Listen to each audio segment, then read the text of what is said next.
What was the last time we seen each other, bro? What was it for the Canelo Berlanga? Nah. It was that Michaela Meyer. yes, that's Michaela what it Meyer, was. yes. Yeah. Yes, Michaela Meyer. That was a fucking long night that night. That was a long It night, was bro. a long night. It was, I think it was like 1 o'clock. We still didn't get to no scrums yet. We wouldn't, it was a long night that night, man. Like, But yeah, man, dude. And you stayed for the whole I had to book, bro, after a minute. I You stood for a stayed little late, bit. right?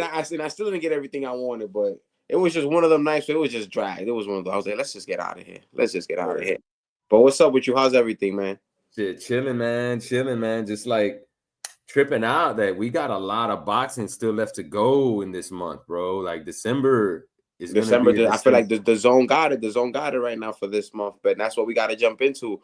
What you want to get into first? You want to jump into the zone, or you want to jump into the top ranked rematch card? Both, cards are good cards. You got the Puerto Rico, and then you got, the rematch card out there in Arizona. Yeah. Let's chop it up with the top rank first, man. I like those fights, bro. So we got the rematch of we got Robeisy, Ramirez, and Espinoza, 126-pound WBO, the rematch. First time it was in Miami. Yeah. Espinoza split decision, catches the knockdown. I believe in the last round, actually catches the knockdown. Was down on two of the judges' scorecards, so in their eyes, he needed at least the knockdown or the knockdown. Do you think it has to end with somebody hitting the canvas to be a winner, or do you think just a dominant performance by Robeisy could just get it done? Man, honestly, bro, I can't even call it, dude. This to me still feels like a 50-50 fight. It kind of just depends on who changes the tactics. I think Robeisy, he hurt himself in that first fight, bro. He was going straight for the KO. Once he got that knockdown against Espinosa, he went for the KO the whole way. He kind of abandoned the plan. He didn't. He was just throwing these hard shots, man. You could see him throwing really hard punches, and I think that tired him out. He wasn't able to keep up pace with Espinosa, who he showed a lot of heart in that fight, bro. Espinosa, El Divino, he showed a strong ass chin because he got buzzed a couple times in that fight. Even after the knockdown, he got hurt again, and he was still coming forward and still throwing punches. He had crazy activity, and I think Robeisy couldn't keep up with that, partly because he was throwing too hard, man. He kind of gassed himself out towards the end, and that's how he lost the fight because he got knocked down in the 12th round. So I think if Robeisy reverts back to boxing, because if you heard his trainer, who's his trainer? Do the homeboy from Cuba? Salas. Salas was telling him, go back to boxing. Try to box this guy. Stop trying to knock him out and box him. He was telling him that in the corner. Robeisy wasn't listening, man. He wanted that KO. If Robeisy can chill a little bit and revert back to some boxing and really, I think even go to the body a little bit too, because Espinosa has that long torso. And Robeisy was headhunting a lot. I think if he can go to the body and weaken Espinosa a little bit, he can change the fight. But man, Espinosa is a tough dude, man. And then I feel like he doesn't fight. He's got the Fundora effect. He doesn't fight to his size for his weight class. He's a very big dude for 126 pounds. Exactly. So, but in those last 3 rounds, even though they were all very close rounds, I feel like he fought great for his size, and he started to finally smother Robeisy's punches because he's, like you said, he's looking for that one left long shot, the southpaw, and he smothered that shot every time it came around late in the fight. And I think he's gonna have to do that the whole fight this time because you can't leave it up to the judges this time. But then also when I'm thinking maybe Robeisy's aggression might get to him, considering taking the first loss. So that also might play a part in what's going on here, man. But then we got to get to that main event. Put the picture up, Reggie. My boy Valdez. Put that picture up, Reggie, one more time before we get to the topic. Put the picture up. My boy Valdez. It hurt me to see Valdez like this, man. It hurt me to see him, take Andy Carlos was going on. But when Valdez was ended up, with the hood, that was just a nasty fight. I'm surprised Eddie didn't step in. How did Eddie not step into this fight and stop the fight? I was surprised. I'm not gonna lie to you. I'm surprised. I thought the fight was done because that eye was shut by the 6th round. It wasn't Yeah. one of those late, like, the guy got hurt in the 10th. Let's see if we could catch him. No, we fought a whole second half, with that eye. And he took And a lot of shots to that eye. it was like futile too, man, because all Valdez was doing from then on was trying to land the left hook. And he always reversed it. If you see that, he reversed to trying to land the left hook. That's all he was trying to do. And you know what, man? Before this fight, I thought he was gonna land it, bro. I really thought Navarrete was open for it, and he was really prepared for it, dude. Navarrete was not gonna get caught with the left hook that night, and he did a really good job of defending against it and looking out for it, because Valdez rarely landed it, and when he did, it didn't have the effect that I thought it was gonna have. Because Navarrete got hurt. What was it? That dude Liam Wilson? Yeah. He got dropped with a left hook by Liam Wilson, but he was just ready for it with Valdez, man. And I really, really thought Valdez was going to land it, but he didn't get to do it that time. And this fight right here, I actually don't even know why it's happening, bro. Like, I really don't think it's going to be a different situation. I know that Valdez has that interim title, and so it kind of makes sense for them to do it again in that sense. But I don't know what Valdez can do differently to beat Navarrete. You know what I mean? How about the stipulations have come down? He just went to 135, and this is a guy that his conditioning has already been on paper, hasn't been the best. Now to come down to 130. So when I'm looking at a guy, he was trying to be a 4-division world champ.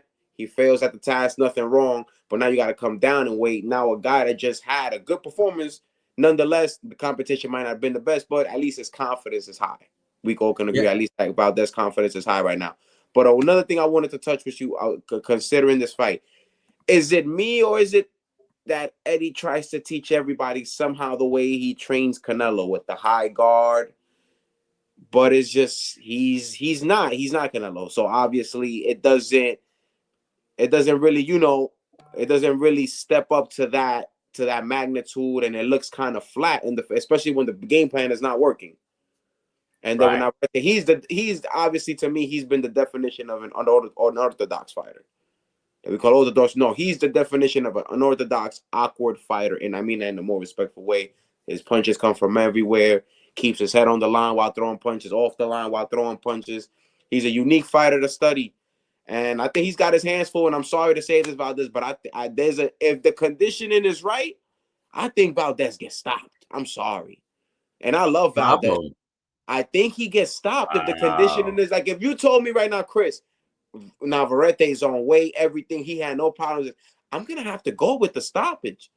And then if we're talking that, you say Navarrete is gonna stop Valdez. If the weight and everything is on point, I'm sorry, but I think I will have to take Navarrete by stoppage. I would have to. I'm sorry, I think I would have to. I could see it. But you're right, man. That's the kind of stoppage I see. Maybe him getting pounced on like that. I don't kind of see him hitting the canvas and not getting up. I don't think Navarrete has that kind of power to lay him out. But I could definitely see it kind of like this, just a one-sided ass whooping, and maybe it gets ugly for him. But it's gonna be a good fight, man. So last one before I let you go, Paulo Hitchinson live in Puerto Rico. He's like my boy, shout out to Four Corners. He's like, he might get citizenship in Puerto Rico. He goes to Puerto Rico, he beats the man, and now he's fighting at his crib. I wonder what made him put the fight. Boogeyman. So was it the boogeyman, or was it just because? And then a little bit off that, to touch base off that, he got dropped by Matchroom. Yeah, man. Well, look, that's kind of bad. You don't think? Yeah, is that an overreaction? Is that an overreaction or no? Partly. Let's not forget, dude. Nobody was in a rush to fight Subriel. Nobody was lining up to fight that man, and he was trying to call out everybody. So there was some reality to that. I mean, Homeboy was, I believe he was the real deal. I think this was a bad style matchup for him. I also think there's also a little bit of the home fight curse. A lot of fighters don't perform that well when they're fighting at home. I think this was kind of a situation as well. But Liam Paro, I want to take nothing away from him, man. He fought a good fight. He beat Subriel, and he didn't do it by running away from him or playing chicken with him. he went right at him and smothered him, and he was right in the lion's den for that one. As for like Subriel, I mean, you got to give him a lot of props for that, man. But this Hitchens is not Subriel, bro. It's a totally different style, and you got to give Hitchens the edge as far as boxing skills go. So I don't know, man. This one to me is another 50-50 as well. I'm very interested to see how this is going to go, because I think Liam Pato is a solid fighter. He's a real good fighter, and you know, Hitchens may have gotten that kind of gift. I don't want to say it was a gift decision, questionable decision versus Lemos. We can, man. If it's a gift, then we gotta call it for what it is. If it, I Oh, don't think. all right. Hey, what do you think? What did you think of that? It was. You can say. Well, I'm not arguing with the people that saying it was gifted. It was close. I can see how you can say it was gifted. I can definitely see. But but obviously Montana Love not being on the same trajectory stylistic wise, but kind of sort of similarly of the same style. So do you think he says that he's seen more boxers than punchers. So he's saying maybe I would be more worried if I was facing a puncher, but this guy's not a puncher. I've sparred with the best boxer. So it's basically in short, we're saying he's not bringing nothing to the table that he hasn't seen before. So, and then Paro's kind of riding high. You know, he was the underdog against Jordan Love. I was out there in San Francisco. Reggie was out there. And we were just shocked. Like, I didn't think Montana was going to win, but I didn't think he was going to get looked that bad, because I didn't think Montana was going to win regardless. I think Liam Paro could win unless they rob him, but I didn't think he was going to stop him. And then we definitely did not pick him to beat Subriel Matias. I didn't. You know what, though? I was watching his his warm up. He was doing a press workout in Puerto Rico, and man, I was a little surprised by the sound of the mitts when he was hitting the mitts.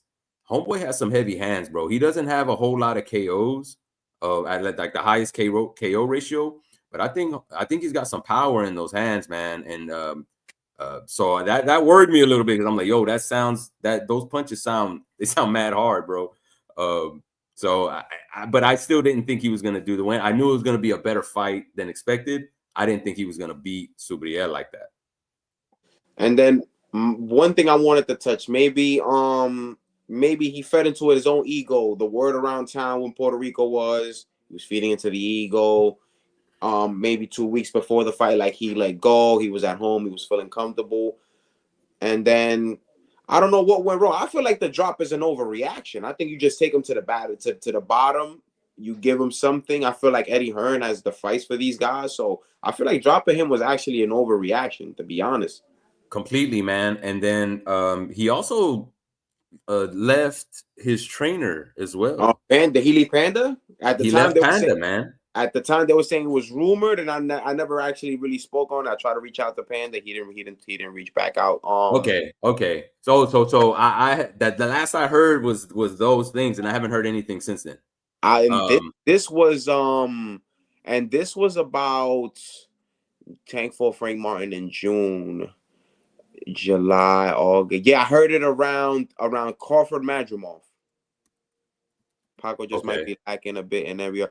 Well, in a way, Carlos, yeah, but a lot of, I feel like, you know what it is with us New York guys, man.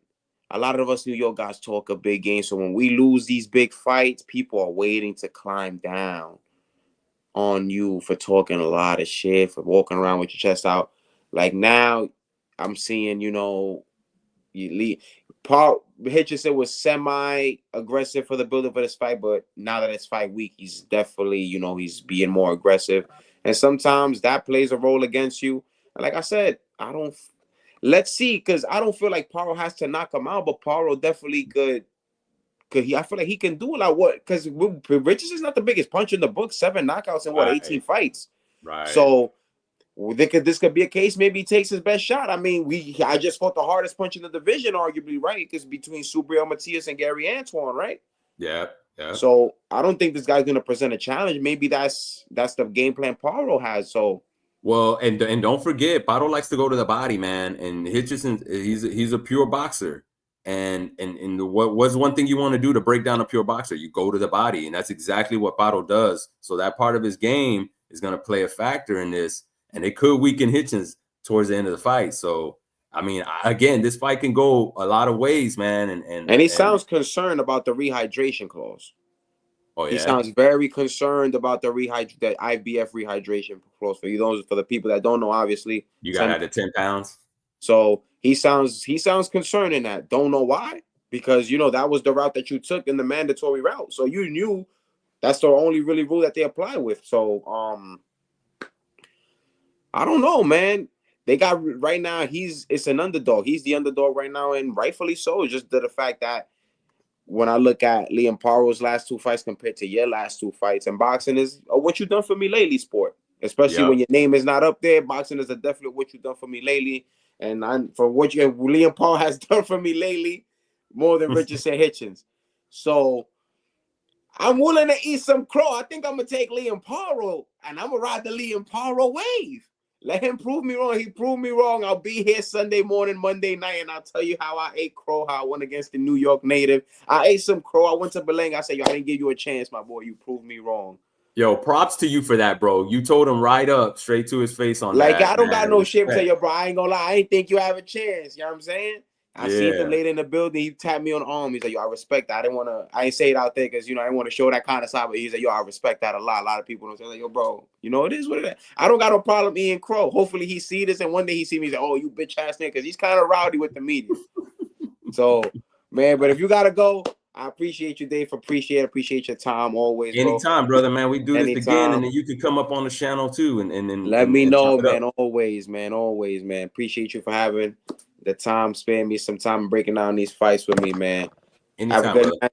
Take care, my brother. All right, y'all. Be easy.